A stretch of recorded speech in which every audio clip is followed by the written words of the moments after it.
C'est ici, aux limites du village de Saint-Stanislas, qu'est née Émilie Bordelot. Il ne reste rien de la ferme de son père Caleb, sinon cette vieille grange toute noircie par le temps. Sa petite fille a peint cette aquarelle d'après de vieilles photos. Faut dire que depuis que la télésérie est en branle, tous les descendants des Bordelot sont mis à la recherche de quelconque souvenir, tout à coup fiers de leur histoire et fiers de l'avoir racontée. Faut dire quasi que j'aime ça. Parce que il n'y a rien dans le livre de condamnable. C'est une histoire qui, à l'époque, était peut-être,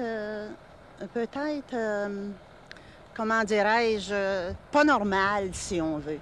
Parce qu'une femme qui vit séparée de son mari à ce temps-là, c'était pas bien vu, si on veut dire les vrais mots. Et puis, elle ne s'en est pas faite avec ça.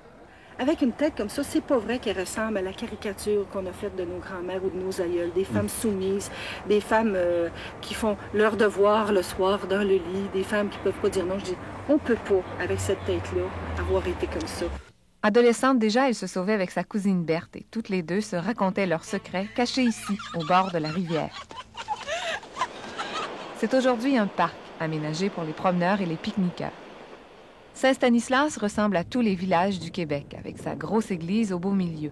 Parions qu'elle va maintenant acquérir un peu de notoriété. Après tout, c'est là qu'Émilie a été baptisée en 1879. C'est aussi là qu'elle et Ovila sont épousées 22 ans plus tard. À part les lustres de cristal et les bancs qui ont été remplacés l'année dernière, rien n'a changé.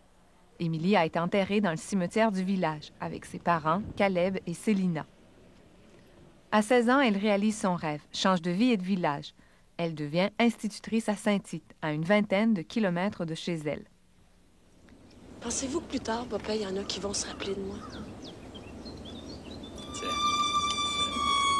La route qui va de la Côte-Saint-Paul, de la ferme de son père jusqu'à Saint-Tite, porte aujourd'hui son nom, Bordelot.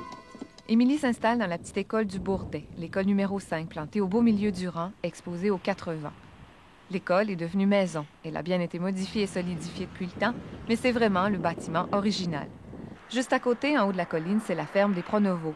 La maison de Dosité, celle qu'a habité Émilie, a été démolie, mais ce sont toujours des Pronovo qui habitent là.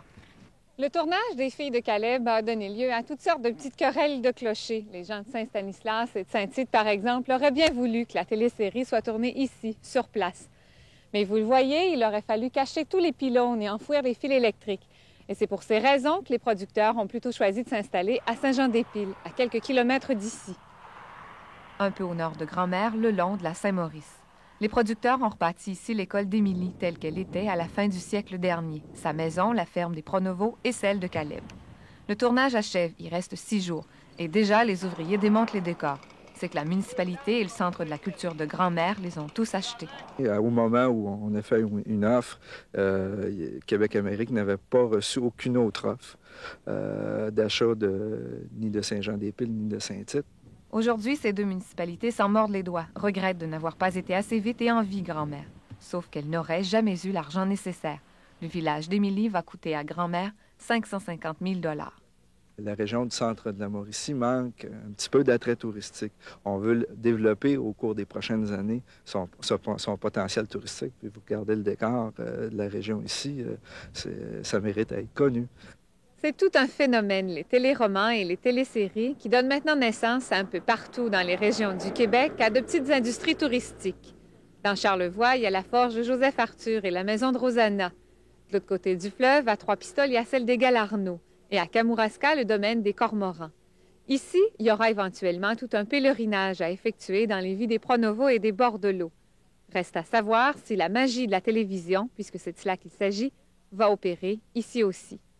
Lucie Tremblay, au pays des filles de Caleb.